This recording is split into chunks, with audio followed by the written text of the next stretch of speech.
Hello, everyone. Welcome to Adobe Live. Happy Monday. I am with the wonderful Amy Chen, and we will be going over design systems for the next couple days. I'm going to give her a moment to go ahead and talk about herself, but I do want to go over the schedule for today. And today, in about 30 minutes or so, we're going to be trying something new and exciting. It's going to be really cool. It's going to be a trivia challenge with Paco and Gus. And also, don't forget about the other challenges and streams. So we have Adobe Illustrator coming up next as well with Andrew. So in about an hour and 30 minutes or so, we'll also be going over the daily creative challenge for feedback and reviews. So don't forget to submit that on Discord. If you don't know what the creative challenge is, you can find more details about it at the top right of the Behance chat. And so, back to Amy. I'd love to know more about you. I know you have a presentation. I do. It's very bare bones, actually. And in fact, it's not the right resolution, so it's a little cropped. But yeah, I'm Amy Chen. It's nice to be here today. And just thought I'd give a little bit of background on who I am. So as a child of the 90s, there's a lot of really interesting designs that came out of that, and I think it's really informed where I am today as a designer, as an artist, and as a person. So one of the pieces that I absolutely love, and it probably runs counter to a lot of design, because we all strive to be kind of like very functional, very purposeful in our designs, but how fun is this? I mean, I love that. have been and still probably am a total dork, but like everything about like writing and reading, video games, like I loved all of that, and I love these websites because it's just such an adventure. It's such an experience to go through this, and it's not something that probably we'd encounter today, but in fact there's so many designs that I get, websites that I get inspiration from that are kind of like wacky and kooky and like interactive in really unexpected ways. And yeah, I just like really think it's nice to keep an open mind about these kinds of things. Did you ever watch Tiny Toon Adventures? I did, yeah. It was great. I love that show. Yeah, so my background, I've done a lot of things in my life. So I started out like a creative writer. That's what I went to school for, in fact, and I haven't been to design school. I'm like self-taught with some good mentors. And then I worked as a product manager for a while before transitioning to UX. And I've been doing UX professionally for like 4.5 years now. I think it's my calling. And on the side, I'm just starting to spin off like some work as an artist, doing some digital content. Oh, really? Yeah, and you can find all the stuff on my website. It links to, so you'll see my professional work, UX stuff, and then it does link to like my art page, which is kind of weird, just forewarning. Like, really weird? It's a little weird. It's not that weird. Okay. Was it a lot like the Tiny Toons thing we just saw? No, it's not quite like that, but it's interactive, and like I alluded to sort of the things that inspire me, and you can definitely see it there. It's very much like a visual experience. It's interactive, and it has a lot to do with like the themes that I find important in my life, like sustainability and like being conscious about our consumerism and stuff like that. Yeah. Well, that sounds wonderful. And you're from LA. I am from LA. Yes. And that's I would love to actually ask the chat where everyone is coming from, where everyone's at. I'm from here in SF. But yeah, we have people from all over the world, and I'd love to know where they're from. But so we're probably gonna give them a moment to go ahead and chat away. But is there anything else? Oh yeah. Well, currently I'm a designer at Ticketmaster. Okay. Yeah, and that's been really great. They're also developing a design system there. So. Okay. Yeah. So some experience there with large scale enterprise stuff, and I've seen some of the other sessions, around like design systems, and it's really interesting how it runs like the gamut from being kind of a small, almost like a pattern library, and some like a style guide to what we see with Adobe, in fact. And I was thinking about showing like the Adobe design system. It's like they have to operate across so many different products. and it's so complex. Yeah. And they get really detailed, and it's like super, like really interesting. It is, and it is really. I think they announced Adobe Max this year that they released it to the public. Is that correct? Yeah. I think so. Yeah. It's really, really cool. It's really interesting. Go check it out, guys. It's just a great way to just have an idea of how to develop a design system. Hey, we got people from Germany, Utah, All Italy, over the world. Germany, New Zealand. Wow. All the way from New Zealand. My friend Andrew is on, I see. Hi, Andrew. Washington. Thanks for joining, everybody. Yeah, thank you for joining, everyone. Yes, SpectrumAdobe.com. You can go there to check out the Adobe design system. Yeah. Okay, so just like one last thing, and I thought that it would be nice sort of to tie this in because I think that it's important to keep some themes in mind, I guess, what's important. So I think this kind of applies to both my approach to design and life. Of course, being a UX researcher, there's, like the research we do is based out of empathy. Like we really want to understand and like be in the shoes of the people who are going to be using our apps and who are going to be, in our experiences. So I think that is like one of the pillars. Transparency, like I kind of strive to do that with everything, but also I think it's important when you're trying to get people to buy into your design thinking, whether it's like your clients or your stakeholders or whoever, your team, your developers, having the transparency of like, hey, this is like my process, these are the people I've talked to, and these are maybe some of the things I'm not sure about. Like you kind of build that relationship and that trust, and it's been really valuable as a tool, so I just wanted to mention that. And then like finally, optimism. So I was at Adobe Max, just this year's Adobe Max, a month and a half ago, and there's one of the sessions is about how do you design for good and not evil, and I really loved that session because I think that we are kind of like in a awesome position as designers to kind of look forward, and if we help people envision a future that's good, then all of us can sort of work toward that. Because, if you're rooted in negativity, it's really hard to envision like change. Yeah, it is. It's very difficult because you're caught in the cynicism kind of thing. What was the biggest tip you got from that particular talk or lab? Yeah, so it's his name is Brian David Johnson. He's kind of, I think he calls himself a futurist, which is a new term. I hadn't really realized that was a thing, but apparently it is, and like people, like companies like IBM have futurists. But the takeaway was basically this, like that we kind of collectively have to believe that there is a better future, in order, instead of like the doomsday like future, the singularity and all that stuff, like that is possibility. But so not Terminator, but Star Trek. Yes. That's what we're aiming for. We're aiming for the Star Trek We're universe. aiming for the stars. All right. Okay. And I think that's it. So we can kind of like get into design systems. So I was looking at Adobe's, and I think it's really, really great. Like the write-up, and if we have time later, we can go through it.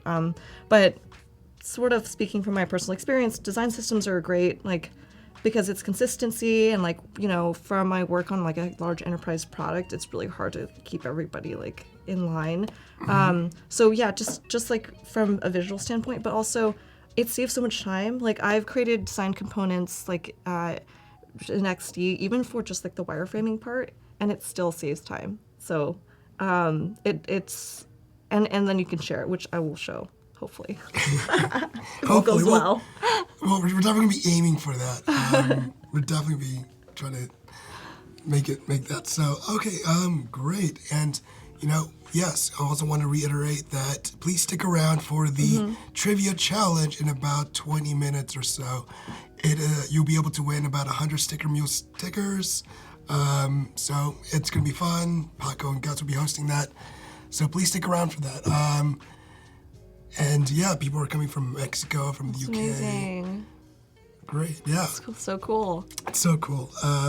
So why don't you'll be going over, is there a nonprofit? Is that what you told me earlier? Yeah, so the idea behind the app that we're going to be working on together today is, it kind of came about by chance. So I I was volunteering at a homeless kitchen not too long ago, and I don't do this super often, but I thought I would branch out, and it was honestly a great experience. The person who is the lead in the kitchen, he found out what I did, and as always, when you are an app designer or UX designer, people have a lot of ideas for you.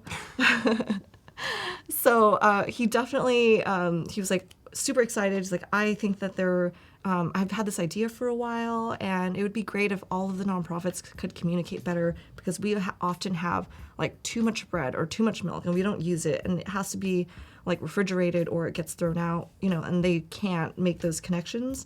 And actually, so I can actually go to the XD file and sort of show, because as a UX designer, my bread and butter, it's kind of like a pun there. My bread and butter is like research and like wireframing, and I really, I'm also really super passionate about kind of defining the problem and coming up with the solution. So let me kind of come here, because I've got sort of a little presentation almost, but this is interactive. So it's going to start out being like, okay, here's the context, right? And then once we get into some of like the brand, like visual direction, like I want some feedback from all of you guys. Stay tuned. So yeah, right now I don't have a name either. I'm kind of calling it Bridge, because as you'll see with the imagery, kind of like you're building bridges, right? But I'm totally open to other names. Yeah, we should actually ask the chat to see what kind of name they would love They some are so suggestions. creative at being able to come up with a name, or like even a motto too. Yeah. They are so good at this. So why don't we open it up to the chat, and like, chat, if you guys have a great name to go along for a nonprofit communication app, and even a motto, we would love to hear it. Yeah, and you can take the time to think about it as I go through this, and just like keep that in the back of your head, and we'll come back to that later. So right now the name is Nonprofit Concept App. I love the name. I think we might have to go with that one. Okay. Yeah, so I will kind of give you guys, like, I did some research. I actually went back to this kitchen a couple times to talk to a few different people, because there's so many different roles in this organization, and even outside of the organization, the people who are wanting to get these like extra supplies. And from that, kind of distilled what the problem is. So there's sort of like they don't always know what's coming in, because they get donations from like restaurants and bakeries and grocery stores, and they don't find out what they've got until they unpack it like later in the day, because they have drivers that come around, but they're out for hours, right? So not knowing stops like whoever is in the kitchen from knowing like what's extra, and so there's like a couple like stopgaps or bottlenecks there.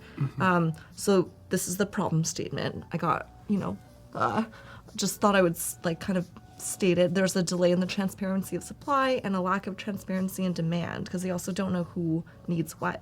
And so these donations are wasted, and it's such a shame, because, food waste is a real problem. It is. It really is. Yeah. It's really unfortunate, especially Yeah. during a time of need like the holidays.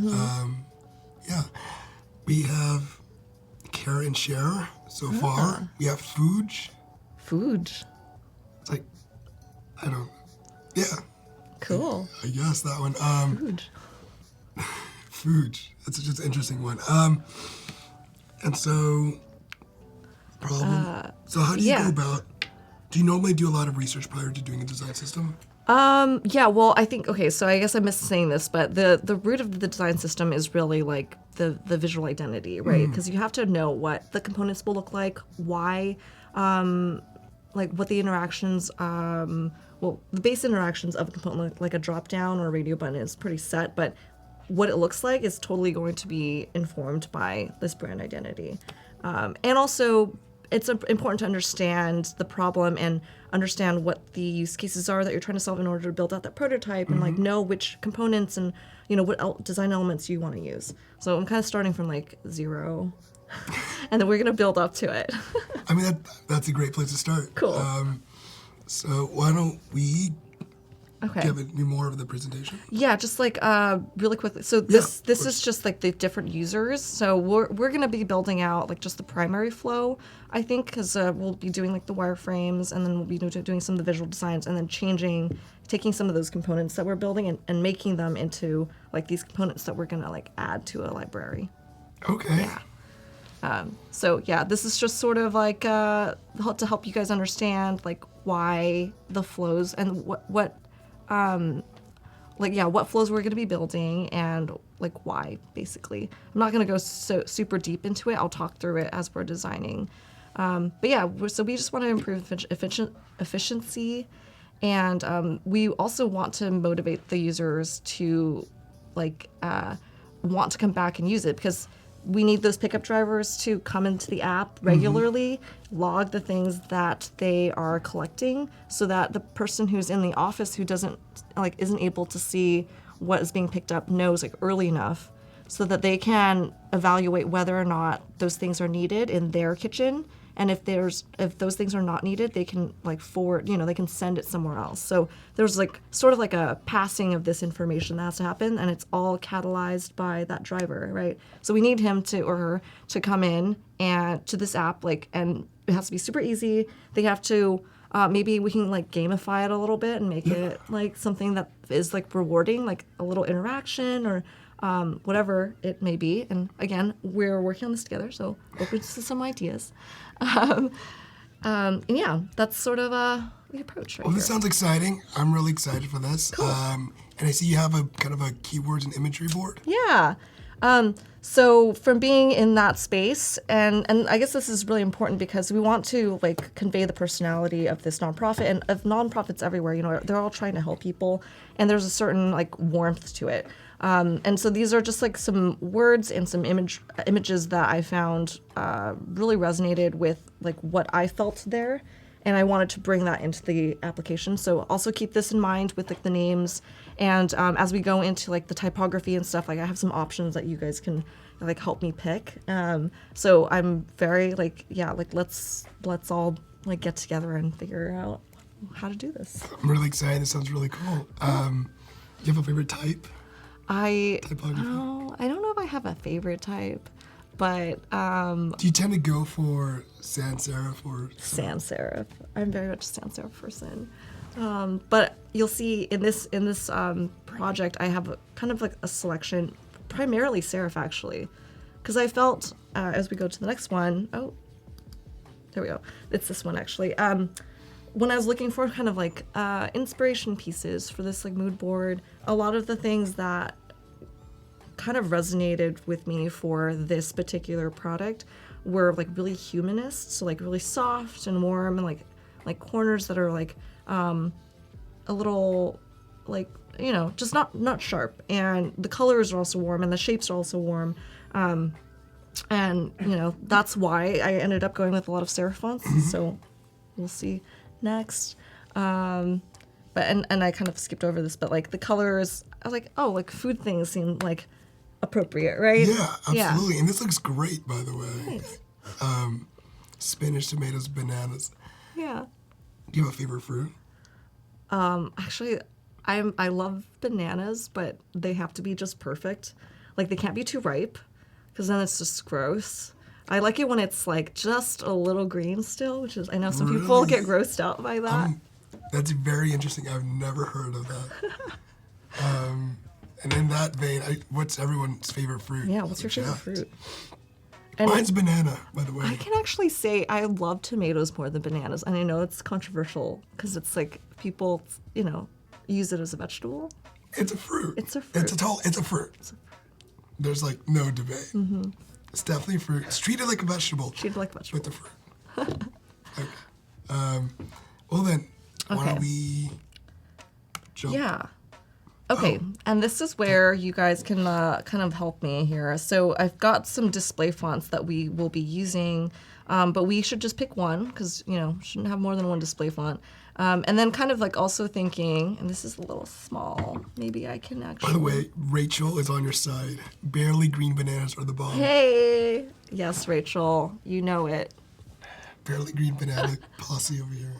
I also love blueberries, Jasper. It's a very, very good fruit. Oh, they're so good. Okay, so so I can give you guys a better kind of you can get closer to the type. I'm just gonna do this. Yeah, so I picked, a couple of different options, and in fact, I did some visual explorations that we can work toward, and I'll show you guys in a minute. But there's just a kind of a basic nice sans serif. There's one that's kind of an interesting. It's almost like a design. It's like a logo mark almost already. I love this one because it's got such an angular cutout and in the shapes, and this one's also just got that. It's also got an angular cutout. It's really interesting. And this, Cooper, everybody loves Cooper everyone loves Black. Cooper. And you have Such a good font. That is, which one's that one again? That's, Which one? Nauvoo Grotesque is one of my favorites. Oh, yeah. I love that. It's just so, you could place that on anything. I know. It just works. It looks really good. Super sharp, clean. And this one's really, really interesting. Mm-hmm. This font's really cool too, because it's definitely such an interesting display font. They've got so many interesting treatments here. Now, where did you get all these fonts? Oh, these were actually from Adobe Font Library. Look at this thing. Yeah, so both of these were, and I think I grabbed all of these from Adobe. And so did you just go to Adobe Fonts and search it up and activate them? Yeah, so you can go, you can type in whatever text you want to just, try sampling it in and change the text sizes. And yeah, you turn it on and then it's available here. So it was pretty straightforward actually. It just shows up. Like magic. And like magic. Like holiday magic. Mm-hmm. Across, it just came over to Christmas gift, Adobe Fonts. Exactly. You get a little tooltip and you're like, ooh. How do you go about finding fonts, by the way? I know you said Adobe Fonts, but do you end up doing some kind of process to find a particular font that goes with the branding? Do you type, say, here, a single human community creating change? Mm-hmm. Yeah, I think I came up with this just because it kind of encapsulated something that was close to the product that we're going to be designing. Mm-hmm. So that you keep it in mind. It's better to use something that is related to the project rather than a lorem ipsum or that brown fox, quick brown fox thing. That's what it is, right? It's always quick brown fox jumps over the lazy dog. Lazy dog. Yeah. Which is really calling out the dog. Yeah. He was tired. I mean, maybe he was doing work. I don't know. Self-care. I know. Honestly. But that's a great way to find fonts that correlate with the kind of brand you're going to go for by typing in something that's closely related. Yeah, and I think even here, to try to, I knew I was going to introduce all these to you guys, and I wanted to make sure that mentality carried over. So even though we may end up using this text, we may not, but it's kind of a nice thing to keep in mind. And yeah, I think. To what you're saying earlier, when I was looking for a font, I did some filters because there's so many fonts, so many, and it's great. It's a great thing, but also I'm guilty of just spending hours scrolling through fonts and all the time. I could spend hours just looking at fonts and trying to find the right one. I mean, for myself also, there's a process where I would go ahead and put them all in a table and just compare them. That one gets eliminated. It's it's kind of like America's Got Talent, to be honest. I go in there, nope, you're out. Absolutely. So get down to two of them. Which one am I going to pick? Yeah. So which one should I pick, guys? Yeah, it's up to you guys. What should she pick for the type? There's also label and paragraph too, but I think that I'm pretty good with Nouveau Grotesque. I love it. I will always gravitate towards that. Yeah. Futura is pretty good, but I kind of see it everywhere. Yeah, I know. And I think that Gil Sans is also a classic, but I just really like this one. Henry had a good name. Fox, I guess food. Fox Ooh. Food Exchange. I guess we would pronounce it Fox, right? Waste not, want not. It's not bad. Not bad. And don't forget, guys, in about 5 minutes, we'll be going over to the Flash Trivia. flash trivia game where you get a chance to win 100 Sticker Mule stickers. It's gonna be really fun. It's gonna be new. It's exciting. I'm excited. So please stick around for that. Okay. So while I'm gonna wait for you guys to like come through with that, I'm seeing a lot of Nouveau Grotesque right now for the display font, right, you guys? That's what you mean? Yeah, I agree. Future is too safe. We gotta go. Okay. Bold. Are we New. saying that we're gonna do the Nouveau Grotesque for the display as well as the label and paragraph? Do you normally do that? Do you have a different headline type versus the body? Sometimes for display, I like to change it up, but like for the label and paragraph, we would stick with one, I think, and just use the different weights. But I mean, Nouveau Grotesque would be a like lovely display font too. Okay, so let me kind of actually go to the wireframes, because I think we want to like start. Actually, should we start that after this like activity? Well, we could always pick it back up. Okay. After the trivia, so Okay. we could go right into it and then just take a break and come back. All right. Well, I'll start off just being like talking through this, because I don't think we'll be designing this. We're gonna kind of focus on the more like, or I don't know, maybe we can get to day 2, but kind of because this app there's got to be like a sign up, because it's like organization based, right? So we're thinking this is like so different from an e-commerce site. This has got like many different flows. Got to do sign up, got to do login, and then once you get to it, like there's the dashboard for each of these user types that might change based on like what they need to do. And then there's different tasks, and we'll be kind of breaking out some of those tasks, and like a notification system, and very exciting because I think there's like a tie-in to launching a map location into the apps map or something like that. So hopefully we can pull in some iOS components and make that look really cool. That'd be really cool. Yeah. So when you do this process, do you normally do like a user flow or like a system flow at all to figure out which pages you need to design? Yeah, that's a good point, actually. I usually start just brainstorming. So this is sort of like these are just wireframes. And once I get to a point, like as you'll see, 'cause I started here and we'll be building this out further, but like as we build out more and more of these, in like as a concept, there could be an opportunity at some point to build that mapping of like all the different flows and how, like where the overlaps are between the different types of users we have. Okay. Yeah. Great. And so looks like you've already started things off. Hi, Nick. Welcome to Bridge. Cool. So, what font is this? Oh, so I think I'm already using Nouveau Grotesque because I like it. This is not visual design, obviously, so there's still like some Helvetica in here that will convert over once we start doing the visual. But you can tell that this is pretty bare bones right now, and once we have the wireframes, and like I think I want to do one of these flows completely, and then we'll kind of go and do like a visual design treatment. So I had some stuff here actually that just inspo, and there's like 2 approaches. One's like more fun, and the other is sort of like a little bit more like serious. And I was kind of interested in like understanding what you guys felt was more appropriate. We kind of like can decide on the name of the app as well, and like figure it out. Yeah. Okay. How do you? So I know earlier you said you like a lot of those wacky, crazy designs.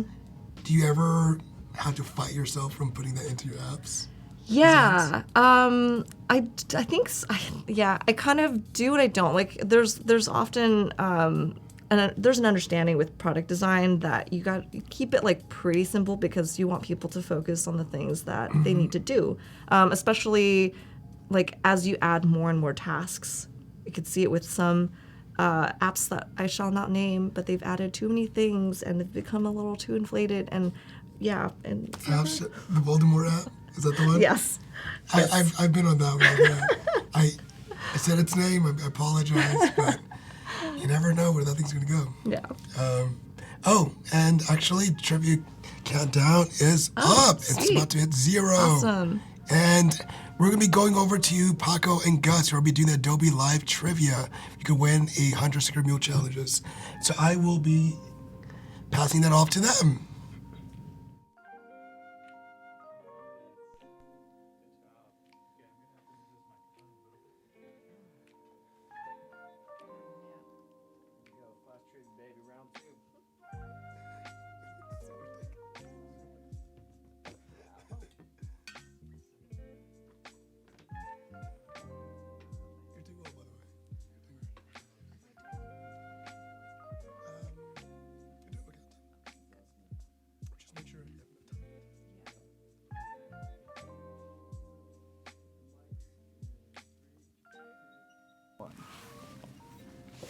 What's up, everybody? Welcome to Adobe Live Trivia. I'm Gus. And this is round 2 of Adobe Live Flash Trivia. Yay! All right, so what is this all about, Gus? Why don't you let us know? All right, so if you're watching right now, and you're watching on Behance, if you're watching on YouTube, that's cool too, but come over to Behance.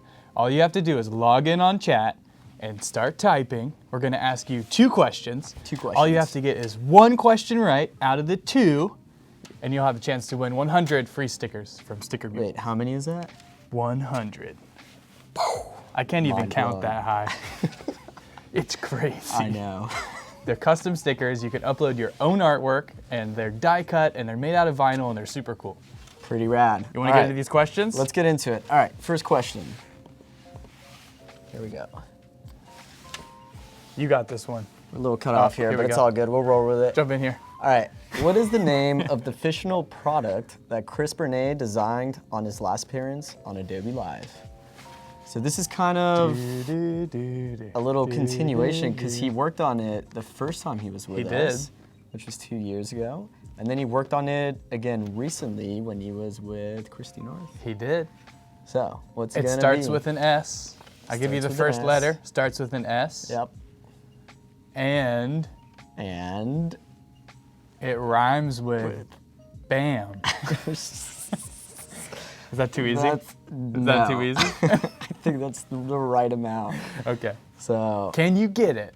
can you get it? Just And, throw it in chat if you know it. And even if you don't know, just take your best take at it. So could be anything. It's not Sam. It's Definitely not Sam. No, not Sam. It's not Ham either. It's not Ham. Oh, Zombie Army. Zombie. Classic Zombie Wow, Army. Zombie Army. How would you know Oh, that? That's crazy. Zombie Army and with the right answer. Okay. Rares with the right answer. I think that's Rares or Rares. Could it be Sam? Okay. You All guys are all right. close. Yes, the correct answer is Sham. Sam. Oh, What? Sham. Sham. So it's just Sham. kidding. It's Sham. It's Totally Sham. Sham. It's Sham with an exclamation point. Nailed it. It's All a right. fictional drink. Let's that get into. might be real one day. Let's get into the last question All right. of the Flash Trivia Challenge. If you didn't get that question, it's okay because we've got one more. Uno más. And that one is, what was the code name for Adobe XD before it was released? It technically had 2 code names, but we're looking for the more common one. Correct. And I know some of you know it in chat because you've watched Talon's live streams and he loves this name. Yeah, he actually throws out this question quite a bit. So if you watched any design in Adobe XD or any content with Talon, it's usually one of the fun trivia challenges he does. And I didn't know. Gus had to fill me in. Some of us know secrets. Secrets. I know all the secrets. All right, so we'll give you guys about 10 more seconds to do it. We have Gemini. Actually, I think that, It's not Gemini. no, it was called that at one point, but not before Gemini it was released. was the code name for Dimension, I believe. Ah, yes. All right, Rachel's got it. Nicholas has it. Raris has it again. Zombie Army says, Sham, taste the comet. Well, he's actually got a little bit of a hint in there. Shouldn't so, eat ooh. comet. All right, so I think we have our winner. Let's go ahead and find out who it is. All right, our There we winner go. is, oh, nice, congratulations. Raris, great job. You just won 100 free stickers. Thanks Sticker for Meal. playing. Thanks for playing. This is an amazing job. I think you got both of them right, so you Yeah. get bonus points. Wow, nailed it. We do have, but wait, there's more. There's more. This is Billy Mays. This is Billy Mays. We have one more thing for everybody who didn't win. Just go to stickermeal.com. You go to stickermeal.com/AdobeLive19 Slash and what? you'll get sticker.com/Adobe Live 19. Stickermeal.com/Adobe Live 19. And you'll get 10 stickers for $1. Thanks for playing, everybody. All right, well, that concludes it. We're going to kick it back to Alejandra and Amy. Thanks All for right, playing, see you guys. soon. Is your mic off?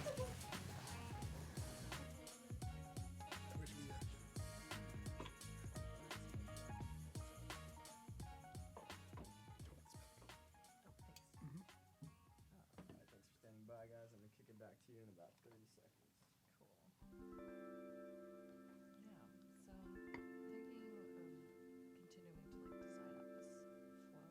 Yeah.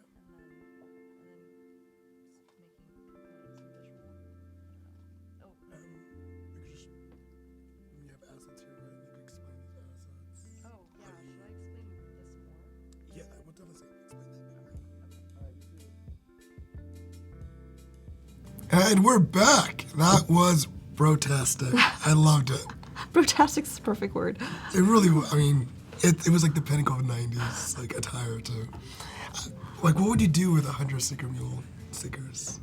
I mean, like, Custom ones. goodbye to the back of my MacBook. It would just be like, Just like cover. Are you one of Yeah. those people who just covers it with stickers? I mean, no, I could be, though, if I got 100 stickers. It'd just be nothing. It'd just everything. Just cover. Yeah, it would just be a new part of my personality. I'd just be like that sticker person. Crazy sticker lady. Yeah. I'm totally down with that. Okay, so by the way, congratulations, and I love that name, Zombie Army. I mean, there's really you can't find an army of zombies. 20 days later taught us that. Just a great movie. So why don't we jump right into it? Into the design, you'll be working on this flow. Right? Yeah.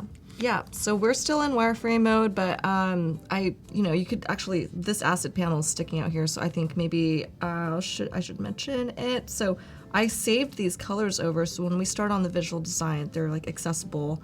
And then I have not, because I think we did choose, I think we're gonna go with the Nouveau Grotesque, so I'll be adding those styles here later.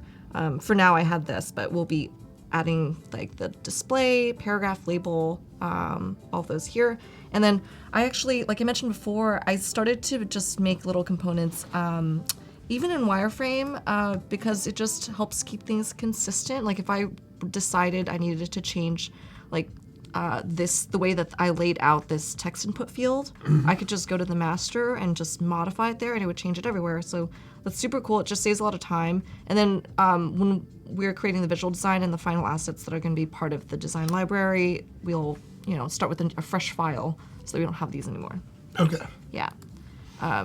But you could see if I kind of zoom out and I go, I've collected all my master components here. I just and please ignore the text. We'll be using those later. But yeah, these are my little wireframe master components so that I know where to find them. And you could see that these are the master ones because they're a little like filled in diamond on the upper left corner. I also noticed that you don't have lorem ipsum in there. I don't.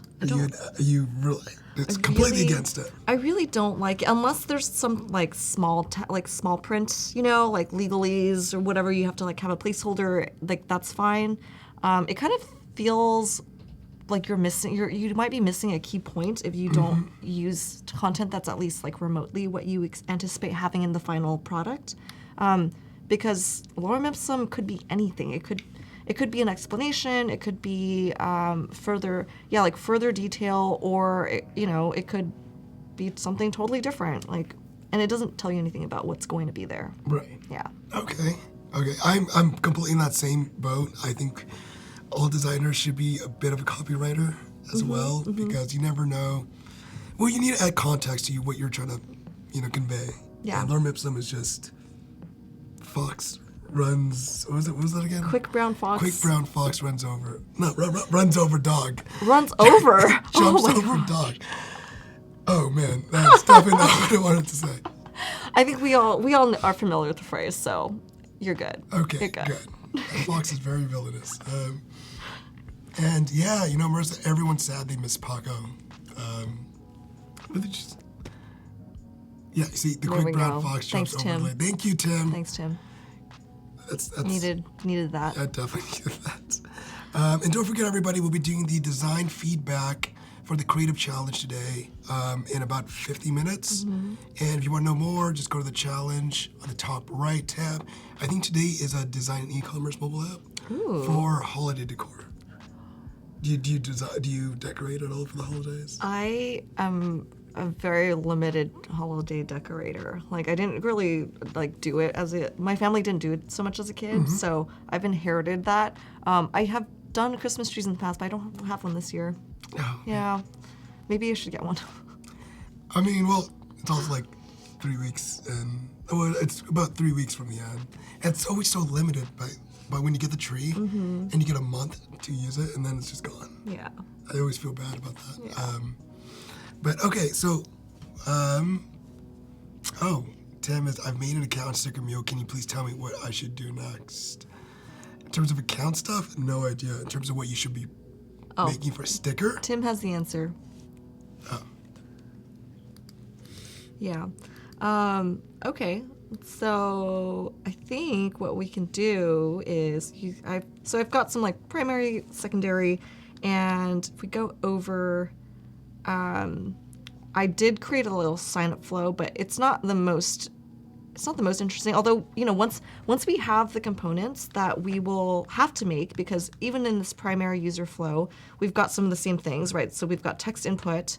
We're gonna have some checkboxes to add detail to this like pickup.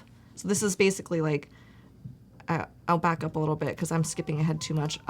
This is like the dashboard for our primary user, who is our driver.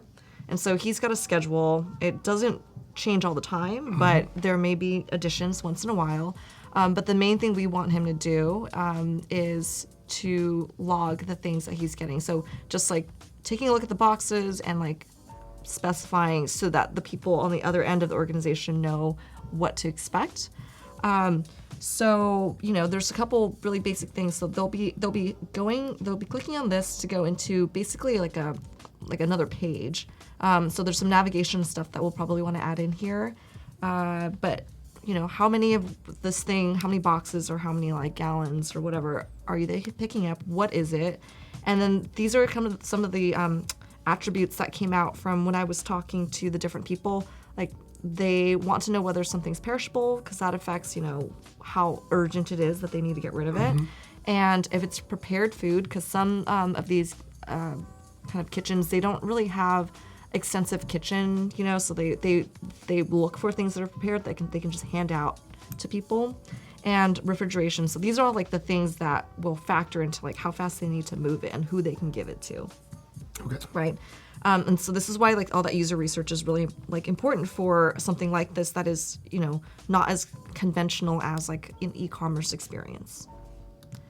And yeah, so we will have all these kind of components built out, and then maybe I can show how fast it is to convert a simple flow like this, where it's like really straightforward. There's not that many different types of elements. Once we have the components, it's going to be super fast to like make these screens. Okay. Yeah. So you already have these mostly down, and then you're gonna add a visual element on top of that. Yeah. So I think that we'll probably develop a lot of those components when building out this flow. What I will do right now is I think finish this up. There's like logging a pickup, and then there's like this whole scheduling element, right? These guys have a lot of stops, and they have to keep their own schedule. When I was talking to this, Nick is his name, he's a driver. He does like pickups all the way, if you know LA, in Santa Monica, and they're in like Hollywood, like West Hollywood. It's far. That is, especially in traffic. Yeah, in traffic, and he's out there all day, and he's like got stops like the whole way, and he's got to keep time, because they want they want to make sure they're getting stuff out of their grocery stores or out of their bakeries by a certain time. So one thing that would be awesome is like, since we will, like if we were able to help them keep their schedule, maybe like we could automatically like open the next location in Maps, which I think would be such a cool feature. Yeah. Like it just would speed them up so much, and it would help them like save them time so that they can log these things, because time like the time crunch is real. Like they one of the things, the hesitations that the organizer had is that she didn't want to add another task for these drivers because they're so busy already. But if we're able to save them time in other places and kind of like save them the mental capacity, then maybe like they can actually fulfill this task that would help like the organization just function better. Okay, so just make everything easier. Yeah. Don't make them think as much. Just try to get what they need to get done. Yeah. Essentially, cool. Yeah, and if you look at a lot of design systems, there's sort of like these pillars, right? These conceptual pillars. Like, I think a lot of them have something like clarity or like transparency or like usability. And I think that when we're thinking about designing, creating a design system for an app like this, like those keywords that we kind of pulled out earlier, like human and what was it? I don't remember again. Yeah, these keywords. So like these things, kind of like maybe these aren't like direct translations, like change in community probably aren't going to be a key pillar of a design system, but like something that will kind of communicate that in the way that we approach the design. And like Adobe's system definitely has that. I like looked it up right before. They start out with principles and then they kind of like draw like a greater design system and design language from that. Right. So in terms of change and community, how will you inform that into the design system or the look? Yeah, I think that will have to, it has to maybe like be one step further. So with these, I think that there is a certain like, I think it comes down to like visual languages, which is what this slide is about. But like the ways in which the interactions can be sort of like I think warm is a word I keep coming back to, and the interactions and like the use cases that we build out that can connect people. So that would be like the community aspect, right? Like you're building these connections between people by enabling them to like share the things that they've got. And there's also like the potentially a messaging component to this, because one of the things I learned is that they're doing everything by text right now, super manual. Wow. Yeah. So this woman Sherry, she runs like she lives on her phone, and she's got group texts like It's not even crazy. Instagram. It's just like all text. Yeah. Yeah, and just so many people involved and so many organizations, and it's all being done manually. So this like kind of tying, if everybody has an account and you can see a list of what's being offered, you know, like what people have extra of and what people need, they can have that conversation, and it doesn't have to be quite so manual. Like so, if somebody goes on vacation for 2 weeks or has to be away, like there's somebody else at the organization who's going to be able to see these things. It's not just going to be like, well, so that's too bad. We're not doing anything for 2 weeks, Yeah, exactly. Yeah. And it's always important to be able to pass off that work in case someone goes. I mean, everyone deserves a vacation. Yeah. At some point. Totally. Okay. So we're gonna get in here. So yeah, like these are all actually components that I've got, and it's just been super easy to like I just copied and pasted it. And if I were to decide to change some part of the layout, change the padding or something, I could do that in the master. But so we're kind of like going from here, from log a pickup to this screen, and I think that.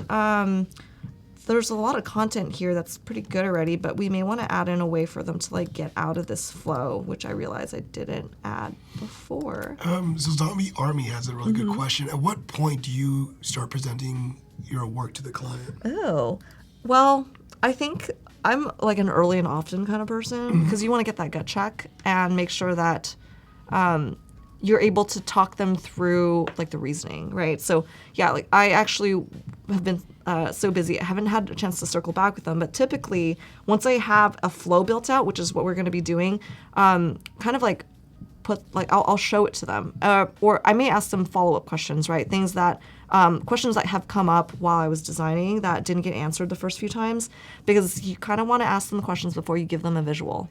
If you want like a really like unbiased answer. And this is the whole thing with like research. You don't want to lead them, so you have to ask the question in a way that sort of doesn't anticipate the answer. It's very very lawyer-like. Yeah. Which is without the judge coming to stop you. So do you ever give them like sketch wireframes, or do you just always do wireframes built in a program? I don't give the design file over, but yeah, like if it's Sketch, it'll be like an InVision, right? Like something they can click through. And here, like you could share a link out through XD, which is also really great, and there's different modes. And I think I prefer to do it in person whenever possible, but sometimes it's not. But you get to really like see them interact with it, and if they get like totally lost, and you've got to revisit. And I think also, testing in wireframe is a little different than testing in visual design because it's all grayscale here. So like the emphasis, that we will add sometimes through like text styling or like color and hierarchy, all that stuff is like harder to get at. But I think the thing that you're validating is also kind of different. Like here, it's kind of use case validation, Right. and figuring out if what you're showing is correct, if the even the order in which I have these tasks, like I have it in my mind, like this is like the top task that we want them to do, this is probably the next one. But when you're testing, you may want to like dig into that further, and maybe these things move around, or maybe like this isn't actually something that this person needs to do. Like maybe they don't need to see all the different postings because they're focused. Right. So you're trying to Yeah. lead them into a certain path of work. Yeah, so I may actually just show them, like if this were a prototype already and I sent them the link and they were looking at it on their phone, because this wouldn't be native and you can actually show it on your phone, kind of ask them like what they think these things mean, where they think they would go, like, off the top of their head without like leading them, and just sort of understand if they're interpreting things correctly and if the assumptions that you've made in designing are correct. Makes sense. Yeah. And I would love to know, do you ever show paper sketches, or do you always move directly into mid fives? I don't. Well, okay. So I did actually start this out by sketching on my iPad, just really rough. But I'm not the best, like the neatest drawer sketcher. Have you always colored outside the lines? Is that Yeah, one of the things? yeah. I had trouble. Like, I have trouble following certain rules. Like I could never cut a circle when I was a kid, and like the kid in kindergarten. I was Who just. can? I It don't was think so anybody hard. could actually cut a perfect circle. Yeah. It's so difficult. I mean, it's one of those things where you start trying to, and it just turns into this weird egg shape. Yeah. Like, forget it. Yeah. Who needs it? Yeah, but now we have, we can just hold down Shift and create a perfect circle every time. A godsend. So I love good. it. It's one of the best things. Yeah. But going back to that point, I tend to sometimes show off paper sketches Mm-hmm. to clients just to have an idea of, like, is this the path we're going to go down, the reason why. Yeah. And sometimes just test on paper sketches. Yeah. Do you ever test? I don't. Okay, so I don't test on paper sketches. I feel more comfortable showing them something that's a little bit more thought out. However, I did get a reaction from like this client. I guess they're my client. When and this is not necessary. They're my client here. But the guy who I talked about, the kitchen lead, when I showed him these like sketches I'd done on my iPad, it became real to him. It was just like an idea in his head for such a long time, I think. And when he saw it, he was just like, yeah. And it was just it was so rough. It was boxes and, like what was supposed to be buttons. But again, I'm a very like messy sketcher. But he got the idea, and I think it was like a good starting point. Even though it wasn't detailed, I wasn't expecting to get a lot of feedback from it. But it sort of helped him think about like what the direction that this is going to go. And I think it kind of positioned it in his head so that when I asked him questions, he was kind of bouncing his responses off of that idea now.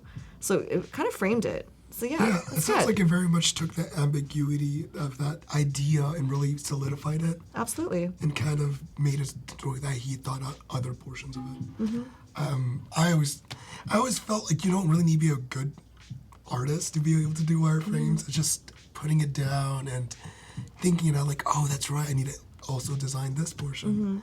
I've always found myself forgetting to design a certain thing until I start sketching it out. Yeah.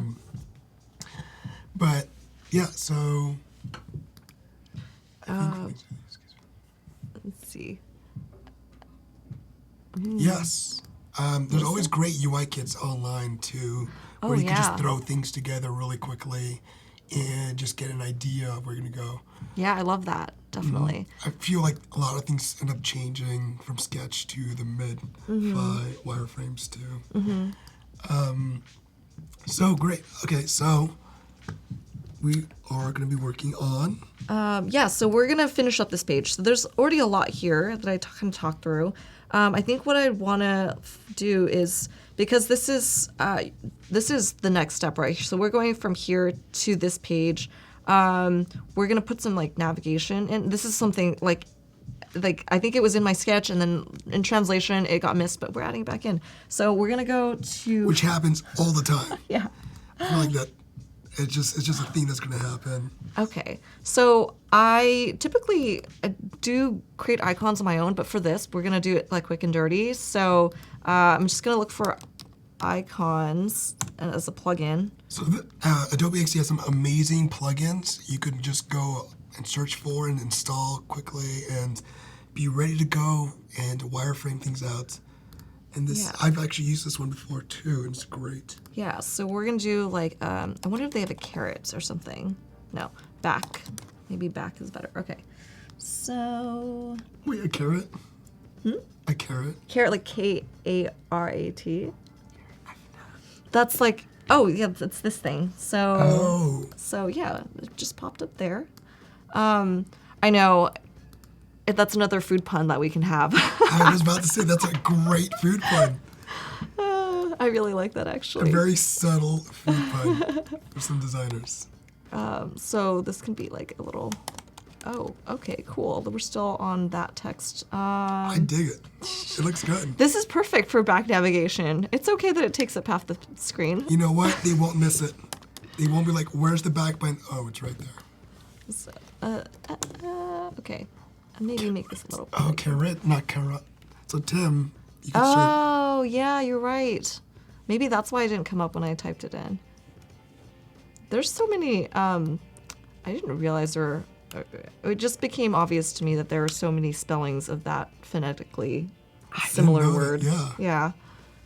I know the diamond carrot and regular carrot.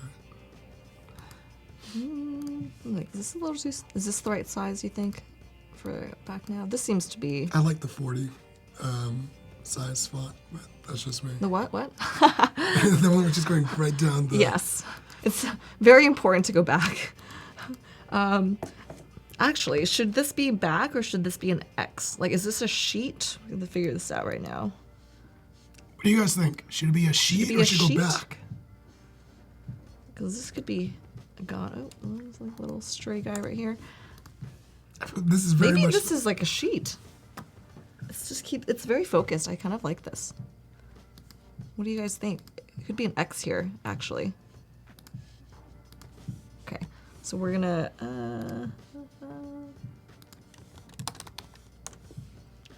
yeah, it's so nice to have these, oh, why did this appear over here? Just accessible. Yeah, it's great. I love how Adobe XD is able to do that. Okay. I put arrow too. I didn't know that either. I put arrow back. Yeah. So we're gonna so make it small. a sheet. I think we were gonna make a sheet. Okay. So what is your design? How do you stay focused? One thing I've always found myself when I'm working, getting really into the details a little too early. Do you ever have a problem with that? Oh, absolutely. Oh man, I actually do it like too much. I will still count, or like I'll look at the pixels between these fields, and this is a wireframe. Like, it doesn't You're really already doing matter. production design. I'm just like programmed that way. I shouldn't though. It's not a good use of your time at this stage, probably. So how do you keep yourself from doing that? You know, Or you just go all in? You're like, I've succumbed to it. I've gone into the dark side. Yes, I made a Star Wars comic. It's coming out soon. I'm very excited for that. And you just go straight into the pixel perfect boxes. well, the thing is, like, a lot of the time when I'm working, so my current projects are like they're already live. You know, it's like, so we're always working on something. We're revisiting something. So it often doesn't feel like there's that much separation between like a prototyping stage and like a visual design stage because we use components, you know, it's already like determined. So it saves time sometimes to work pretty close to high fidelity prototyping, basically. So it's kind of a bad habit that I've gotten into that I should probably like, you know, ease off on. But it kind of makes it so that like eventually if I do want to convert this wireframe to visual design, it, you know, so I've already also made, for example, this is 44 height. So it's like, that's the size I probably want these inputs to be. Right. And I could just change the style and like make it into the visual component from here. Like I don't necessarily You have can to take those start all master over. components, put the visual in, and just change everything. to what you Basically. want. Yeah, like if, you know, and again, like I would have to, you know, really go back and measure all these things. But some of these are already there. And if I were to go back to my artboard with all the components, like add the styles, like whatever, this would be half visual design. And All said it and saves done. time. Yeah. Okay. Yeah. Fair enough. But it's like then you have to run the risk of getting too bogged down in details like at this point, you know? All the time. I not always good. do that, and it's such a difficult thing to kick. Yeah. Okay, so we've got now a way to close out, to go back to this page, and we've got these fields here. One thing that I don't think I'm going to have the time to do it, but like you can do like, when you get into the prototyping part, I think you can put like text into these fields. It's so cool. I saw a demo of it at Really? Adobe Max. I did yeah. not know this. It's like crazy. It's next level. But It's yeah. great that you're able to keep everything in Adobe XD as well. Mm-hmm. From prototyping, from design, materials, from wireframing to prototyping, without having to go outside. I agree, and it's good that, I mean, some of these, the auto animate thing is really good actually, and you can do some really cool stuff with it. Really, I got a little like prototype happy, but I thought this is like super cool. You guys can see this. Oh, right? that's cool. It's just going between two artboards, and that's an illustration I did for this. I don't know. Is that chicken It's raw? chickens raw. Is that? That maybe was not the best aesthetic choice. I should probably have cooked it. I tend to prefer my chicken cooked. Yeah. You know, hey, I'm not gonna shame you on raw chicken on that one. But yeah, you can do like pretty neat stuff like this, and I don't think so if we can get to that prototyping part later. Hey George, welcome to the stream. We are with Amy, and she is going over a design system for a nonprofit app.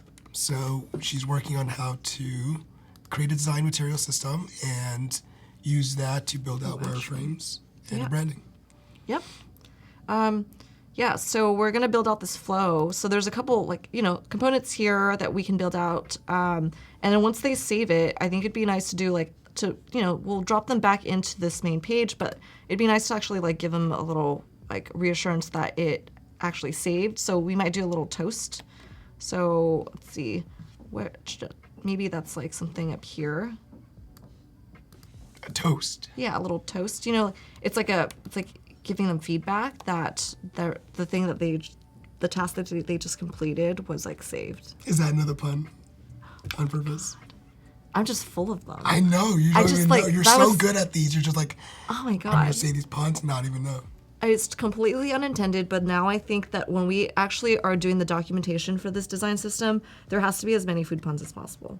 I mean, there's Yeah. no doubt. Like we already have the colors, we've got the toast. So yeah, like help me brainstorm later when we get there. Yes.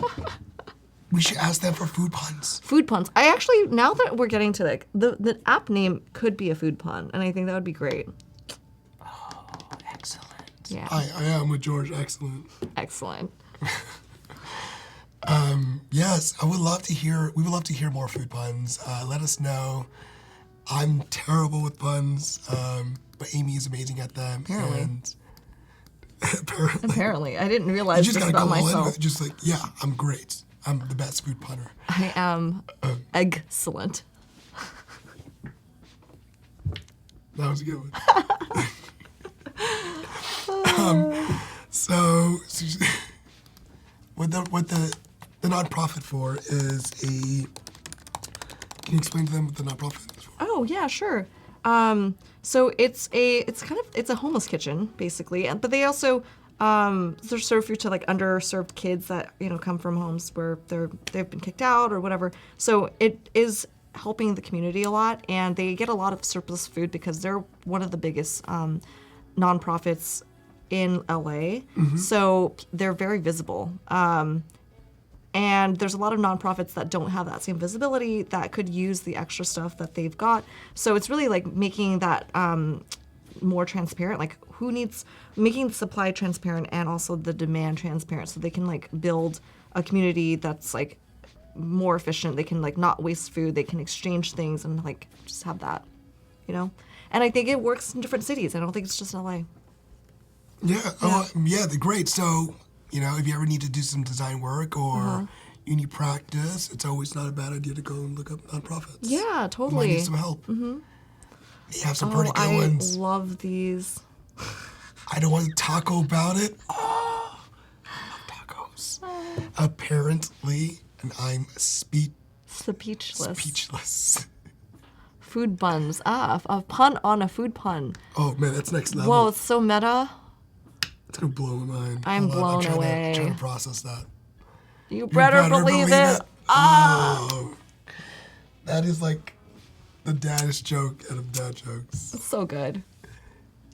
Now I just feel All bad. these responses are great. Hungry Kids is not a punny topic. You're right, Marissa. I'm just gonna hang my head in shame as we continue our work. Okay. All right. I do have to copyright a lot, like you said before. It's important for us to like kind of do it. I'm not the best, or like it stresses me out. So because I'm a perfectionist in some way. So if you guys want to help me with copy at any point in time, go for it. Very happy. I'm the same. Copywriting is so difficult, and you're trying to just really convey something, but you could really get bogged down in the details. Yeah. So it's always great to also have another fresh pair of eyes. Totally. Let me do a little check mark.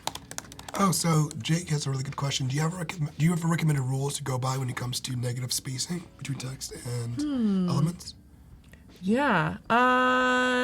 Well, I think part of the design system is really like figuring out what your grid system and what your spacing system is. So I usually go with an 8-point grid because you can go down to 4, or it scales up really well. So what I've already started doing in Wireframe, because I'm neurotic like that, is I've been doing like 16 as like a small amount of spacing. It's like 8 is like really minimal, like in between a label and like this text field, for example. And then in between these two elements here, it's 16. And then once you have like you want a bigger separation, like between this header and between the first input field, it might be 24. So you just keep scaling it up by 8s, is what I typically do. And, once, as part of this design system, you kind of like set out like what is your standard and what you would use elsewhere. And it's the same for the type. It works in conjunction. Yeah, I'm the same way. I normally use 8, base by 8, way to separate everything. So it's 24, 32. We're testing my math now, which I'm not going to continue. But yeah, I always found the 8 to be really good because it's really easy to divide by that as well. That's quantity to that box is by 8. Is that what you said? So it should be. Did I do that here? Oh, it's 7. Oof. Oof. Ouch. But I just go, if I just go to the master component. Which is the beauty of this, going to the master component. I also want to remind people, design feedback, please submit your designs on Discord at the Creative Challenge page. And that way Amy and I can go over them, give some feedback, because we're excited to see them. It's always so interesting seeing these designs. Yeah. Because they're so good. Good thing XD can't do math after 3 days. I'm the same. It's 40, right? Yeah, it's 40 for the next one. Yeah, it is, I guess. I'm really terrible as well. This is the reason why we're not like mathematicians. It's probably, and oh man. I just say I'm calculator. I just say I'm a visual thinker. Okay, so there's gonna be this little toast that comes down, and I kind of like am curious because when I previewed this earlier, like because I have an iPhone 10, there's a little like divot thing. Yes. It dips into this area, so I'm leaving extra space for it. I'm just not sure how far down it goes. Yeah, and there's some UIs. I think Apple gives out a UI kit. You can actually take the framing and place it over. I do have it. I actually downloaded it. Oh, so the way it took me a minute to actually find that, but it's really nifty. I was shown this not too long ago, but you can just go here and it links to the page. You have to download the XD file and like all the associated fonts, but then you get to actually have, let's see, where I have a different. It's always good to have those things in mind because the little divot, the little tab always gets me. Yeah. I start designing something like, oh, that's right. It's too close to Totally. Oh yeah, so you can grab this if I wanted to measure. And this is just something that Apple provided, but I think I could just paste it. Whoa, sorry, I guess I didn't copy it. One sec. Here we go. Someone's from Morocco. I've always wanted to Hi. visit Morocco. I've been there before. Really? Yeah. How long It were you there was for? awesome. Not that long. This is when this is one of the first trips I had ever done. I was living in the UK at the time, studying abroad, and a couple friends and I went to Morocco for like half a week.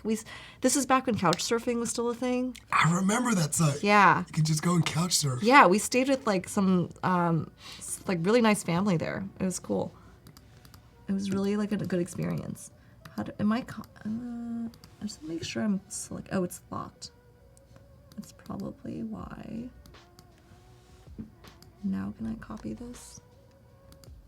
This is my first time using the iOS component, so kind of an experiment. But we can probably, yeah. Okay, There we so go. Look at that. Nice. That worked out like much simpler than I expected it to be honest. Me too. Because they tend to always put these things in layers, like layers deep. And you have to find that little one. Yeah. Do you guys typically, when you're designing for native, do you overlay this frame? That's a really good question. Yeah, I'm like really curious because I don't do it, but it's kind of nice to understand the spacing because if I were to add it to this, I could also understand what that looks like. Yeah. It looks like that X might bridge into the. It might, huh? So it might need to be lower. It might be a little lower. How do I? Oh, so you got to move it up now because it's a screen. Yeah. If I lock this, then I can access everything else, right? No? I think so. Okay, this is locked. Well. Okay. So now we've got this flow. If you overlay every time. Every Great. time. All the time. I actually like that tip. I'm gonna start doing this. Okay, so for now, I'm gonna, I guess we'll leave it.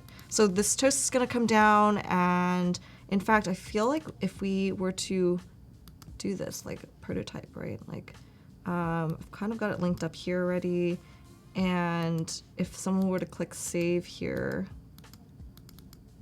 oh wait, what? Sounds like a normal thing is a lot of people like to overlay it just so it doesn't get weird once it gets in the later stages. Or they use grid columns, which I always advocate for. Grids are so nice. Oh yeah. That's good. That's a good idea actually. I did use the layout.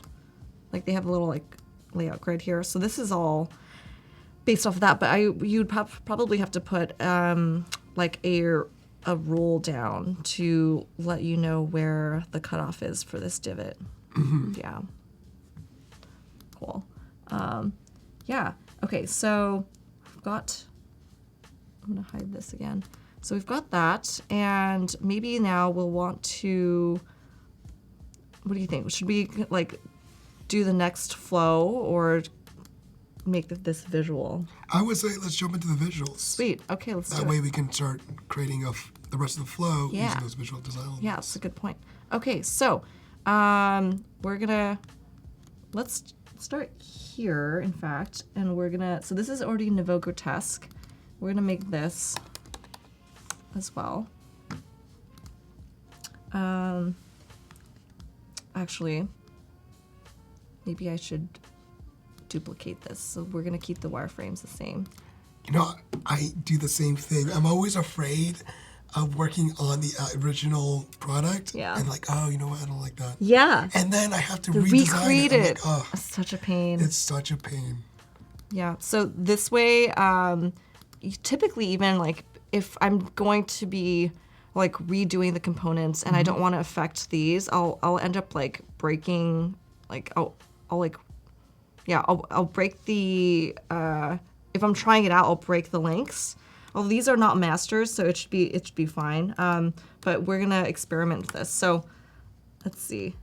I had done some visual work down there already. What did you guys like between the two approaches? Like, should we do something that's like fun, or it should be kind of like more like warm but serious?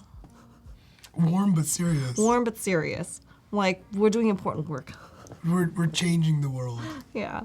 I kind of like the fun, playful Yeah. one. Right. That's what I'm going for. I don't know what chat thinks. That looks really cool. And I love the little design you have around the box. Yeah. Oh, you know, I did this. This pattern is done with repeat grid. Have really? you guys used it before? Because that's my favorite thing about XD. So how do you do the repeat grid? Oh, this is super easy. So it's like I just created a circle, literally. These are all it's just circles, right? So if I actually have it on my sheet. You can see it more clearly. So this guy is just circles. So I just created one, and I created the first one, and from there you click repeat grid, you pull it out. So if I did it again, it'd be like this ellipse tool, little circle, make the fill dark so you can see it. I think we're keeping the name Bridge. Is that what it is? And Bridge is a mobile app. Yeah, Bridge is a mobile app. It's a native app because it's really important for people to get these push notifications. So you can see. Oh, wow. Okay. Yeah, it's super cool. And then you just want to like, reduce the spacing in between it. So Tim thinks it is the best invention since garlic bread. I really love garlic bread, and I think I agree with you. So Really? yeah. Garlic bread's pretty good. Garlic bread is pretty good. But repeat grid. Oh, great point, Howard. He said if only we could use repeat grid to create more garlic bread. We could solve so many problems. Oh my God. This is so great. But yeah, this is my favorite thing. I used it everywhere. And even with, I think, the wireframes that I did previously, I used repeat grid initially and then I broke it. It was like fast, I mean, I could have copied and pasted it as well, but why? When you have this to leverage. If you could repeat grid on any food item, what would it be? Or you know what? Let's narrow it down. Holiday food item. Holiday food item? Yeah. I have a sweet tooth, so I probably would say I want some cookies. I want some like Christmas cookies.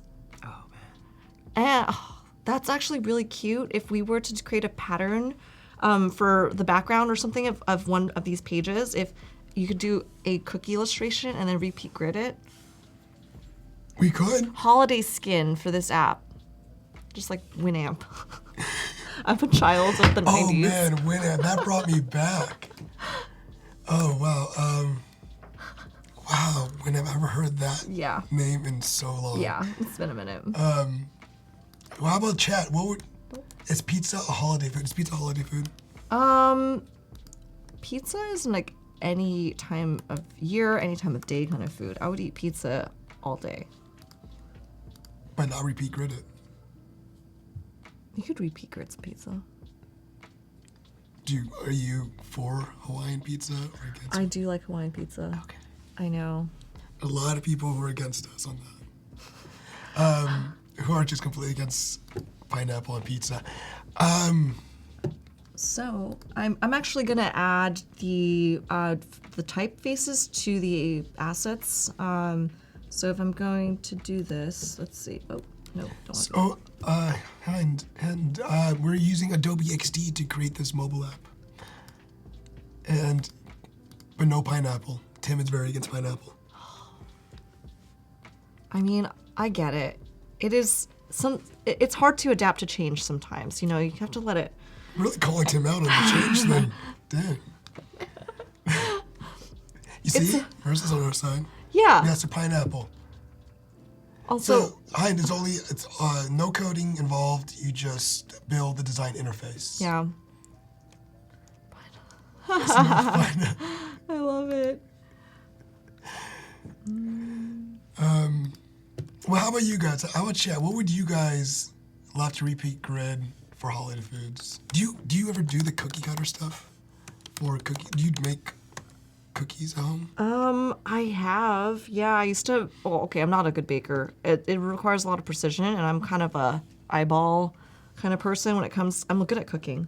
Oh, really? But like, so the cookie thing, cookies are basically the only thing I can make because it's like quite easy. You just combine it, and the whole thing is you don't stir it too much, or like it doesn't work out because I don't know, like I think like gluten forms or something like that. Oh, okay, I see what you're saying. Yeah. Because you stir too much, it becomes, I think. Yeah, you're not supposed to work it too much, or maybe that's like something else. But yeah, Yeah, cookies. mashed potatoes. Yeah, mashed potatoes get really gross too if you work it too much. Yeah, if it's really gummy. Pineapple fried rice. I love that. Pineapple with fried chicken. That sounds good. So, what are you working on now? So I'm just saving these type styles to the assets so that I can access it super easily. Because you'll see once it's accessible, then I can just click on any text element and then click on the asset, and it'll like just match it, you know. So I don't have to work with this text, these levers all the time. It takes more time. So actually, I'm just naming it so that I know which one's which. So this is going to be paragraph. Okay. And I have an H1 here. For this, you know, if we decide that we need H2s and even H3s, you can go to that, but kind of starting out with the basics. Oh, whoops. I don't think that's 18 I point. accidentally, you know what, I could just do this because this is label. That's what I love about that. You could highlight something, immediately click on the character style, and just change it to that. Yeah, except I'm gonna make this. I have to update the. How do I up? Oh, I updated it this way. I think I've done it before. Okay, so Tim with the puns, the combination is uncrustworthy. uncrustworthy. Oh, I would still clap for that. That's pretty good. wait, what did I? Something went wrong here. So we turned it? I don't know why these two are linked right now. Oh, okay, I got this.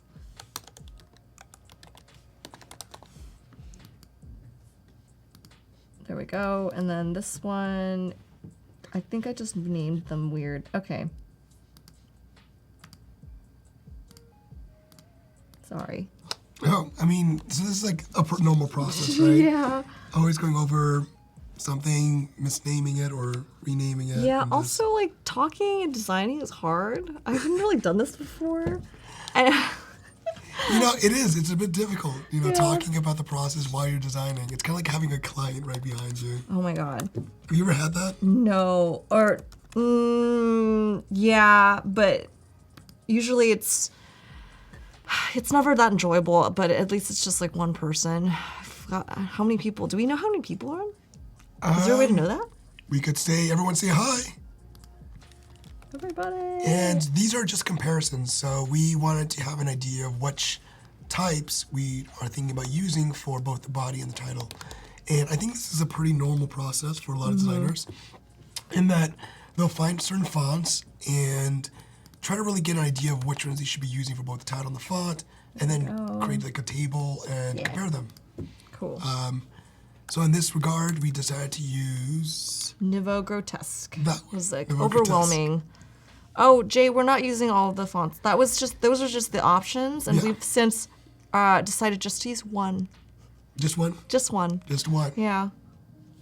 We're gonna keep it really simple, and just use like font weights and stuff to make things look different. And you can find these fonts on Adobe Fonts and just activate them. Yeah. Oh, 155 people watching. Ooh. So no big deal. Don't get I wish I hadn't nervous. asked now. What? I wish I hadn't asked. No, it's fine. Ignorance is bliss sometimes, Okay. isn't it? Okay, so did you, maybe I should actually, because I had kind of started this here, we can refer back to these examples, and which one did you guys like more between like the treatments of like this kind of like the one with the heavier stroke, or the one with just like it's like a drop shadow? Adobe. Adobe. So good. That's another pun, food pun from Tim. Oh, wow. Adobe. That took me a second. Adobe. I like. Tim knows these puns. So you were asking, what again? You were asking for a drop shadow? Oh yeah, like there's two styles here for these containers, and this is gonna sort of inform like how we approach like all the other elements, you know? So this is a lot more, like I think it's a lot more bolder. So we may end up doing, if we went this route, like with the text input fields, maybe a little like heavier, you know, to match it. And this is more, I think, typical of, you know, Airbnb does like just drop shadows and stuff. It's like subtle and like kind of clean. We could still keep like a fun element like this. Yeah, it seems like the normal thing to do these days is to put like a drop shadow. Yeah. So, yeah. and hey, look, 4 more minutes till the design feedback. Oh, okay. So, Okay, let's just do this then. So what you could do here is like, I'm gonna copy the style on this drop shadow element and bring it over. So I'm gonna call this my home visual. And you can like kind of paste so Michelle said, it. drop shadow option, mic drop. Mic drop? Mic drop. Mic nice. drop. Oh. Yeah, so I'm just like pasting the styles here, and you can see it's like kind of coming together. We're going to use this text style. This is like way too big. So we'll have to adjust things As it goes. as it goes. I'm gonna make sure that things are aligned.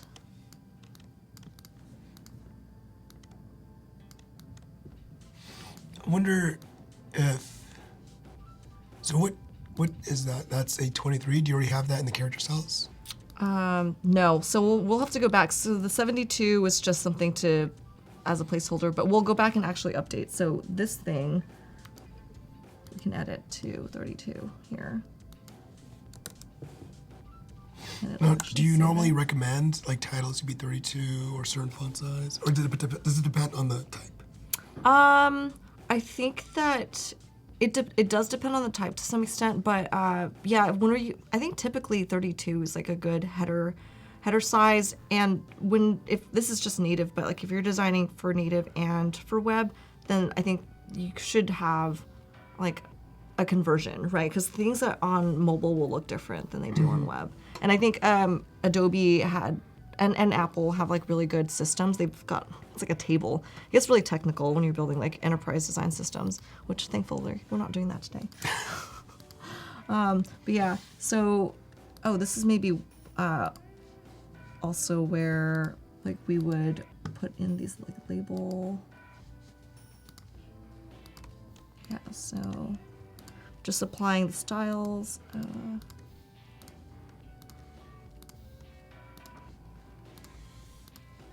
And I think you got our, Jan is asking pineapple on pizza, yay or nay. And oh, I'm a yay. yeah, it's a yay on us. See, 3 out of 10, Tim's very anti-pineapple. That's great. I mean, to each their own. Yeah. We're fine. We're not pineapple binary here. What? Do you like anchovies on your pizza? No, I haven't really had it. I gotta be honest. It's pretty good. People never order it because it's got a reputation What? What reputation? of being like something that people don't like. It is delicious. I believe it. I like anchovies actually, so I'm sure it actually is delicious. Do you guys like anchovies? Oh man. You know it's really good in tomato sauce. Oh. Yeah, no. Isn't it like a puttanesca is like anchovies and olives and stuff in it? Is that? I have think no so. idea. I've never heard of this dish. I gotta grab this. So I'm just gonna like grab this design element because it's already here. And so once I bring this over, I think what I'll do is... So we have a design feedback time. Okay, is it now? Oh, Yes. Wow, that went by really quick. Yeah, the stream Okay. goes out really quickly. So we will be moving on to the daily design creative challenge, and we're gonna be getting your designs and giving some feedback. So please Yeah. send them over to the Adobe Live Discord to the current challenge feedback. Can't wait to see Chat. it. Let's take a look at those. Discord up on your computer. I do. I'm not seeing it. Okay, I'm not duplicating the Discords. One second. I'll do it quick. Take over.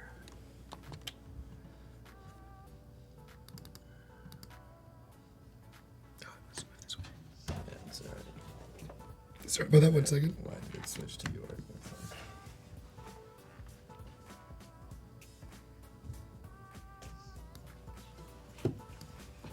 Technical difficulties. Just like. All good though. Easy fix. Yeah, that's because the HDMI's in.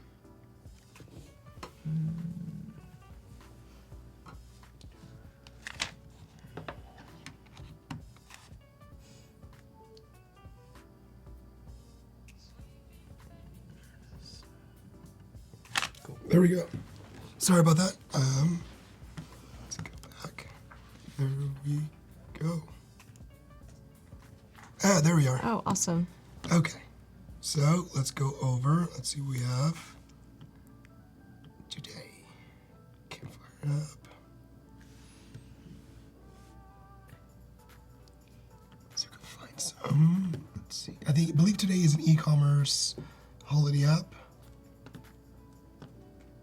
12:49. Let's go. I'm so excited to see these. Yeah, they always come out really great. Let's do this one by Nihidi. Whoa. What Oh, so it's animating a little. Yeah, what a fun graphic. I love the colors. Yeah. Sure, this is an app. Let's go back.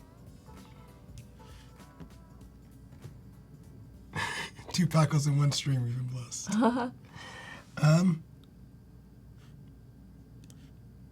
There we go. Okay, so this is pretty cool. This is a design system for a holiday decor e-commerce site.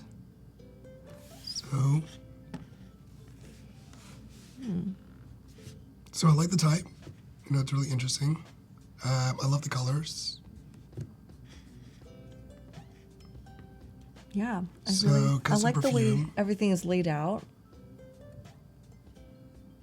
I'm not sure about the type. The second type, the Avenir, is a little difficult to read. I think that Avenir is the sans serif, so Yeah, whatever that's this what is. I thought. But Can't quite read Below it. Swash Caps. Yeah, I think that's meant to be a display font. So if it's bigger, maybe it's a little easier to read. But yeah, you're right. At that scale, it is a little small. So do you ever recommend putting the exact size it would be? Like if you wanted to be a title, you would put that size of the title onto the actual. Absolutely. Yeah, like if you intend it to be displayed large all the time, and then definitely would show that scale so people understand that. And in fact, even describing the usage of these, because they seem to be really different. So like there's probably an intention to treat them differently. But like, yeah, just like a little like label description, of Like how to here, use. this is a sample sentence, so this would be for the body, Yeah, for example. yeah, but yeah. there are 2 competing ones here. Okay. I think it looks good for the most part. I would just say, like you were stating earlier, put an example what it would be for, and for the size we're gonna use it for. And like also with the colors, I wonder how you intend to use it. Like if one of them's like the primary, that's going to be like the main brand color, and if the other ones are like more accents, I'd like to know which ones software, which Do you ever recommend putting shades as well? yeah, it gives you a lot more flexibility. You know, like shades are like shadows. Like a darker version sometimes works nicely too. Okay. Let's go to the next one. Good job. What Discord is that? That is the current challenge feedback. Let's see.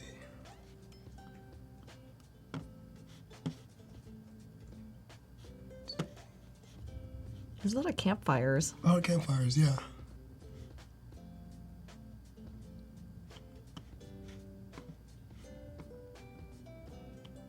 Let's see. Well, let's try this. My fireplace. I'm not sure which one this one's for. I think but it may be a different challenge. I think it might be a little, yeah. Maybe? We submitted today. Let's try day 4 for the Adobe challenge. Oh. What that was. Oh, this is it again. Right. Are there anybody else who has an e-commerce experience to show?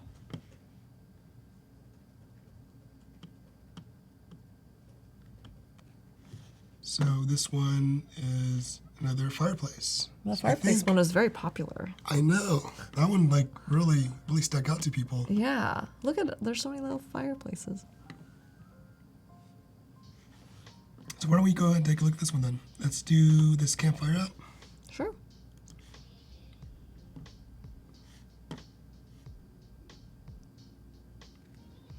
Campfire. Oh, it's lovely. I love the illustration here. Yeah. It's so like clean, and the glow on that fire is really nice. It has a great illustrative look. You to really it. feel the warmth. I do. And I like Rudolph. I was about to say, is that Rudolph in the background? He's just stalking us. This sounds really cool. It's very nice, wintry holiday kind of feel to it. Ooh, chill hop. That's a new genre I've never heard of before. I've never heard of chill hop before. But it sounds really relaxing. I would love to listen. I would love to listen to that, yeah. Yeah. Especially in the holidays when you're trying to wrap presents and gets a little stressful. Uh-huh. A little chill hop and some fireplace. Yeah. Campfire app would help. Live. Ooh. Whoa. Okay, it's also Very live nice. wallpaper. And, oh, here it is, animated. Oh, it's amazing. The sparks are great. That looks really, really good. I like the way this is laid out too. Yeah, it's very simple, very linear. I wonder if there's a way to, is it just, I wonder if it's just one playlist that's already been pre-generated. I wonder too. I want this to be real. Is this is this real? I don't think it's It quite looks real. it looks so real. It looks really good. I kind of want to click on it. Ooh, it's Oh. hip-hop with a jazzy vibe. You know, okay, there is a video. I wonder if there is actually music. You guys can check it out and maybe I'll check it out after this. See. Is there? What? Is there music? No, I don't think there's any music. Okay. But it looks great. Click on our streams and it's chill hop. But not on that. Ah, Oh. got it. Okay. Got it. I'm gonna not click Cool. on it. But overall, it looks great. I don't know. I think that's one thing is I'm not sure the auto-animated prototype tablet using digital fireplace. Cool. I mean, overall, I think it hits the challenge on the nail. If I were to say anything else, maybe add some customize, like be able to customize it a little bit. Oh wow, wouldn't that be rad if you were able to like change, like control how big the flames were? Yeah. I mean, that'd be pretty rad. I'm not sure about going all the way. Well, I mean, what if it was like a huge bonfire? But let's move on. Let's Yeah, try. that's great. Let's see. This one. So this is a day 3 XD Daily Creative Challenge for last Thursday. So this is a design web experience that generates personalized messages. Okay, so this kind of, matches what we're doing here today. So get your personalized messages here.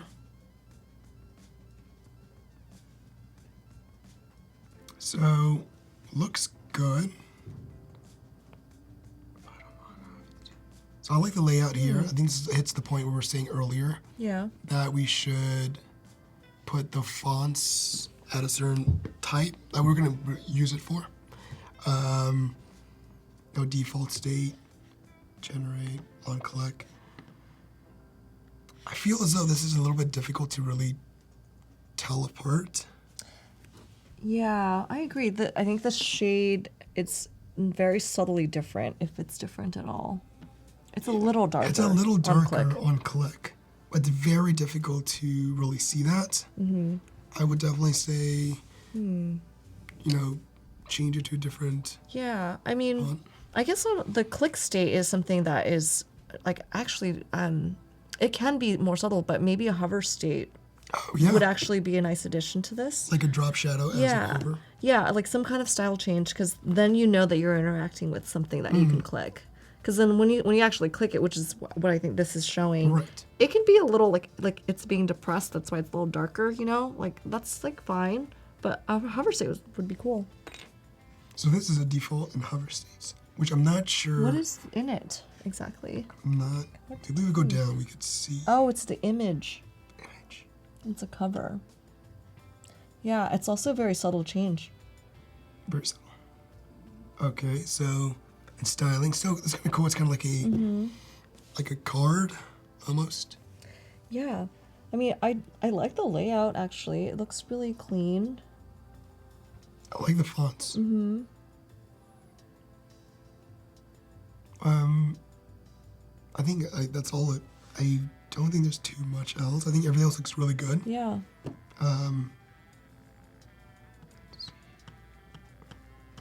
Yeah, I think this is a good job. That's my biggest feedback is the states. Yeah. I like the icons too. Yeah, They're nice. Osaro. Submitted by Osaro. I hope I said that right. I'm always really afraid of butchering people's names, so I do apologize if I do that. Let's see. This is back to Adobe Creative Challenge 3 by Sergio. Let's see. Oh wow. It's radical colors. This is super rad. I love it. I love the colors. This is great. I do love the look. This reminds you of paper. Oh yeah, the paper app. Yeah, the I paper do. app I on use it. iPad. You do. Yeah. Yeah. This reminds you a lot of it, and that's really neat how there's like a little light too. Like I remember back in the 90s, when I was growing up, I would have like a little light attached to my books whenever I Oh read. yeah. Did you ever do that? No, I just had my lights on. I would be up until like all hours of the night just reading, but Oh, yeah, really? yeah, I know. I was a night owl and also a nerd. When you're reading pretty late into the night, Yeah. it's kind of assumed. Yeah, all the Harry Potter books. Yeah. Who didn't love the Harry Potter books? They were great. So the challenge.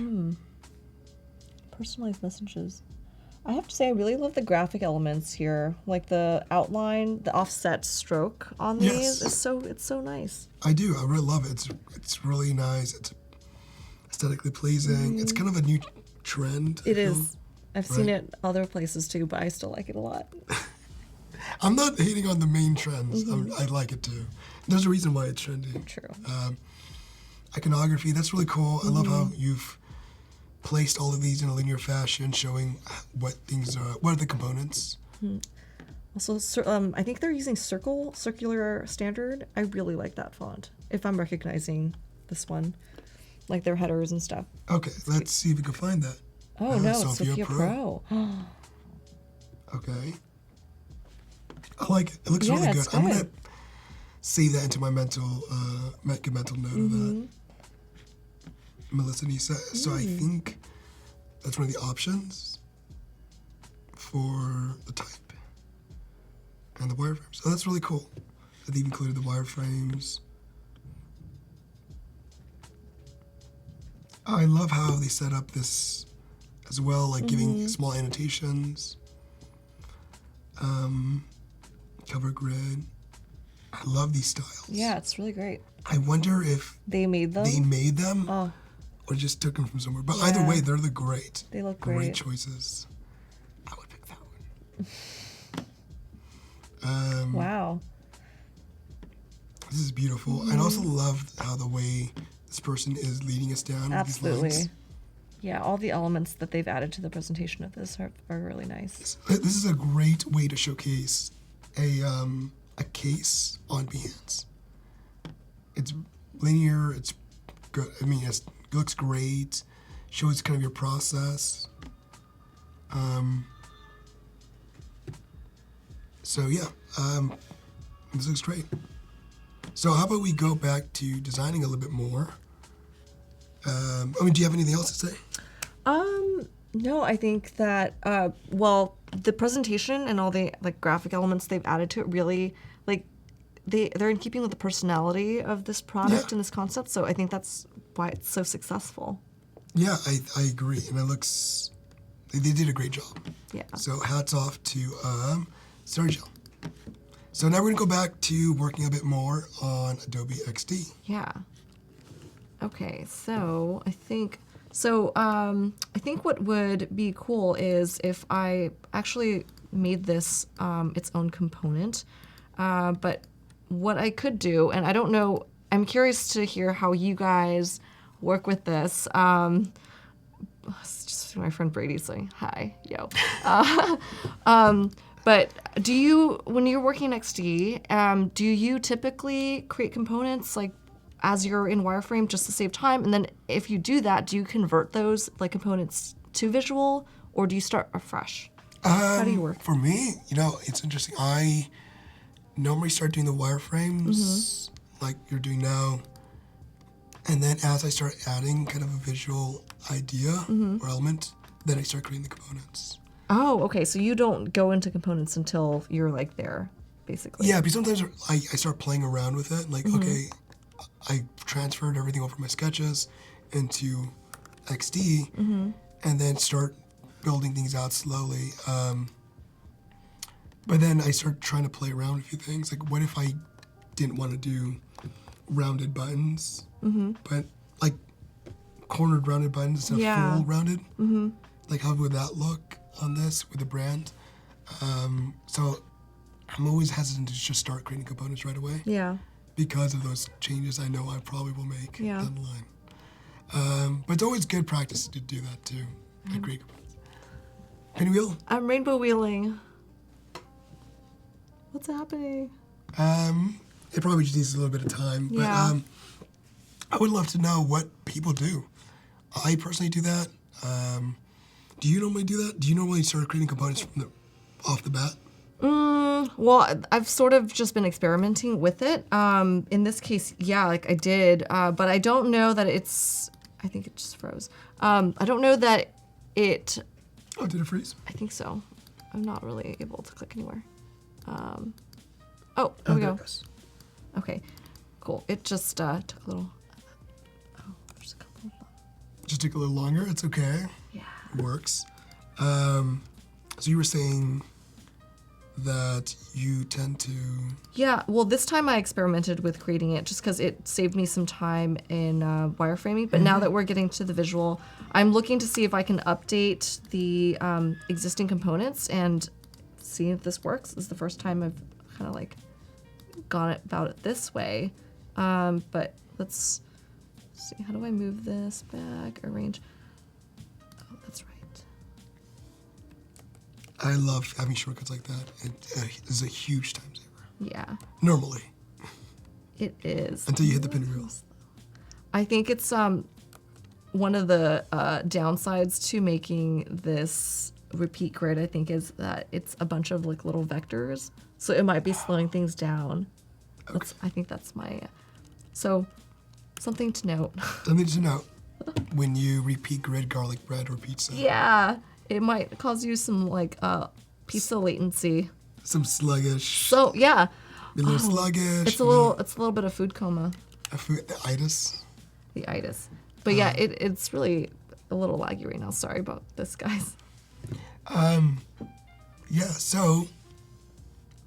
So don't forget, we'll be doing review portfolios on Thursday, so please don't forget to submit those.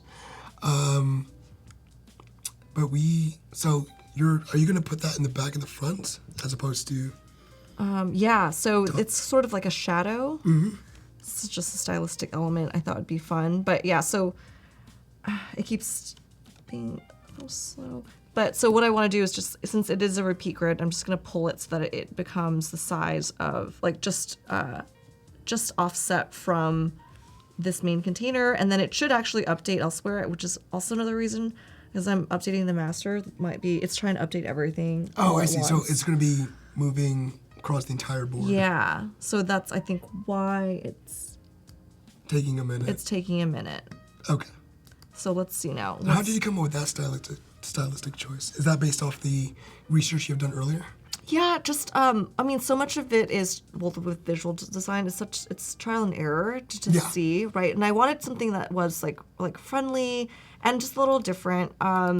Like I kind of, like I mentioned before, with a lot of the websites I get inspiration from, like it's like really graphic and it's almost like a maximalist approach to design. Of course, we can't do that in an app necessarily, but I thought maybe it would be kind of nice to just try something. And of course, in a project like this, you'd probably go back and forth with the client a few times to see what like resonated with them. And so this dot design, while it's in this iteration, maybe it'll go away if it doesn't really fit like what they're thinking of this looking and feeling like. Right.